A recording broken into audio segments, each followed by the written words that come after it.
അസ്സലാമു അലൈക്കും. ഇന്നേ ഞാൻ സവാള കൊണ്ട് ഒരു പലഹാരം ഉണ്ടാക്കാൻ വേണ്ടി പോവാണ് കേട്ടോ. അപ്പോൾ അതിന് വേണ്ടിയിട്ട് സവാള ഇത് അങ്ങനെ സ്ലൈസ് ചെയ്തിട്ട് എടുത്തിട്ടുണ്ട്. പക്ഷേ പറ്റണില്ലായിരുന്നു കിട്ടാൻ വേണ്ടിയിട്ട്. ഇത് ഇച്ചിരി കനത്തില്ല ഞാൻ എടുത്തിട്ടുള്ളത് കേട്ടോ. ഇതുണ്ട്. അപ്പോൾ അതിന് വേണ്ട സാധനങ്ങൾ നമുക്കിനി കുറച്ച് അരിപ്പൊടി നമ്മളെ ആവശ്യത്തിനുള്ളത് എടുക്കട്ടെ. ഞാൻ അളവൊന്നും എടുത്തിട്ടില്ല. കുറച്ച് അരിപ്പൊടി, ആവശ്യത്തിന് കുറച്ച് കോൺഫ്ലവർ, പിന്നെ നമുക്ക് കടലമാവ്,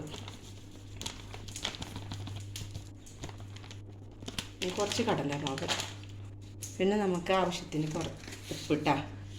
അതൊക്കെ നമ്മളെ ഇഷ്ടത്തിന് എടുത്താൽ മതി. ഞാൻ ഇപ്പോൾ ഒന്നും അതിൻ്റെ അളവുകളൊന്നും പറയുന്നില്ല, കാരണം നമ്മൾ വീട്ടിലെ ആൾക്കാരുള്ളതിനനുസരിച്ചിട്ട് നമുക്ക് ചെയ്യാം. പിന്നെ കുറച്ച് മല്ലിപ്പൊടി, ഒരു അര സ്പൂൺ മതിയേ. മുളക് പൊടി അതേപോലെ ഒരു ഇത് നല്ല എരിവുള്ള മുളകാണ്, അപ്പോൾ ഞാൻ കുറച്ച് എടുത്തിട്ടുള്ളൂ. പിന്നെ കുറച്ച് മഞ്ഞൾപ്പൊടി, ഒരു ലേശം ഇട്ടാൽ മതി. കായപ്പൊടി നമുക്കിടാം. കായപ്പൊടി എൻ്റെ അടുത്തില്ല കേട്ടോ. ഇനി നമുക്കൊന്ന് മിക്സ് ചെയ്തിട്ട് വരാം. അല്ല, ഈ കട്ടിയിൽ ആക്കിയാൽ പറ്റൊക്കെ, ഈ കട്ടിയിൽ. അപ്പോൾ ഞാനിതിൽ ആ സോഡാപ്പൊടി അപ്പം സോഡ ഇടാൻ വേണ്ടിയിട്ട് കാണിക്കാൻ മറന്ന്. അപ്പോൾ ആവശ്യമുള്ളവർക്ക് ഇടാം, അല്ലാത്തവർക്ക് ഇടാം. ഇട്ടില്ലെങ്കിലും കുഴപ്പമൊന്നുമില്ല കേട്ടോ. ഞാൻ കുറച്ചിട്ടിട്ടുണ്ട്. ഇനി നമുക്ക് എങ്ങനെ പൊരിക്കാൻ നോക്കാം. അതിനിപ്പോൾ എണ്ണ ഞാൻ ചൂടാക്കുന്നുണ്ട് കേട്ടോ. ഇനി നമ്മളെന്താ ചെയ്യുക, അങ്ങനെ ഇത് കുട്ടികൾക്ക് കാണാൻ രസമാവുമേ. അല്ല, ഞാൻ വെറുതെ ഇങ്ങനെ ഉണ്ടാക്കി നോക്കിയാൽ നോക്കുമ്പോൾ കുട്ടികൾക്ക് ഇഷ്ടമുണ്ട്. ഇത് കയ്യിലിട്ടിട്ട് ഇങ്ങനെ നടക്കും കുട്ടികളെ. അപ്പോൾ ഇതാ മാവിലിങ്ങനെ മുക്കട്ടാ. നോക്കിയിട്ട് നമ്മളിങ്ങനെ പൊരിച്ചെടുക്കാം. അപ്പോൾ അത് ഇങ്ങനെ വള പോലെ ആയിട്ട് ഒരു പ്രാവശ്യം ഉണ്ടാക്കിയപ്പോൾ കാണാനും ഭംഗിയുണ്ടായിരുന്നു, കഴിക്കാനും. ഇതിൽ കായപ്പൊടിയൊക്കെ ഇടാം. അപ്പം എൻ്റെ അടുത്ത് കായപ്പൊടി ഇല്ല, തീർന്നിട്ടുണ്ട്. ഇനി പൊടിച്ചിട്ട് വേണം.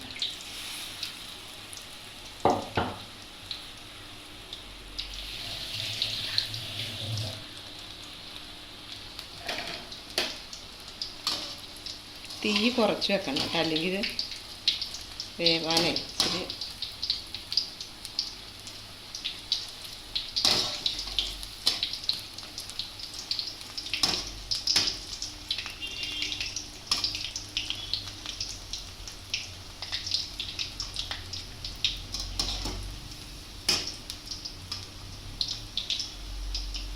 നല്ല മുരിഞ്ഞോട്ടെ. മുരിഞ്ഞാലും എന്താണ് തിന്നുമ്പോൾ ഇങ്ങനെ നല്ല മുരുമുരുക്കനെ ഉണ്ടാവും.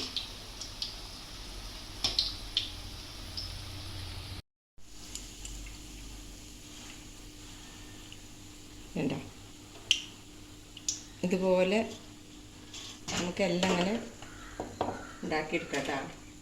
അപ്പോൾ വട്ടത്തിൽ മുറിച്ചിട്ട് വേണം. അല്ലാതെ ഈ ചെറിയ കഷ്ണങ്ങളില്ല, അതും ലാസ്റ്റ് നമുക്ക് പൊരിച്ചെടുക്കാം. അത് ഈ വലുതൊക്കെ കഴിഞ്ഞതിൻ്റെ ശേഷം.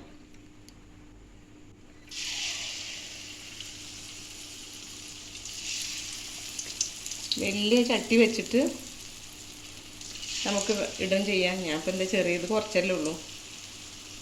ഇപ്പം ഈ സവാള ഇങ്ങനെ പൊട്ടീന്ന് വിചാരിച്ചിട്ട് എടുക്കാതിരിക്കണ്ട. അത് മാവിൽ അങ്ങോട്ട് മുക്കിയിട്ട് മൊരിഞ്ഞ് വരുമ്പോൾക്ക് അത് റെഡി ആയിക്കോളൂ കേട്ടോ. ഇത് വെറുതെ ഇരുന്നിട്ട് നമുക്ക് കഴിക്കാൻ പറ്റും. ഇപ്പം നമ്മളെ വെളിച്ചത്തിൻ്റെ ഒരു കുറവുണ്ട് കേട്ടോ. ഇത് നമ്മൾ ഇതേണ്ട സവാള പൊരിച്ചത് റെഡി ആയിട്ടുണ്ട്. അപ്പോൾ കുട്ടികൾക്കൊക്കെ ചെയ്ത് കൊടുക്കട്ടെ. എളുപ്പമാണ് കേട്ടോ. നല്ല ടേസ്റ്റാണ് കഴിക്കാൻ വേണ്ടിയിട്ട്. നല്ല മുരുമുരുക്കുണ്ടാവുമേ. ഇതൊക്കെ അപ്പോൾ ചെയ്ത് നോക്കണം കേട്ടോ. അപ്പോൾ വീഡിയോ കണ്ടിട്ട് സപ്പോർട്ട് ചെയ്യണേ. ഇൻഷാ അല്ലാഹ് അടുത്ത വീഡിയോ ആയിട്ട് വരുന്നുണ്ട്. അസ്സലാമു അലൈക്കും.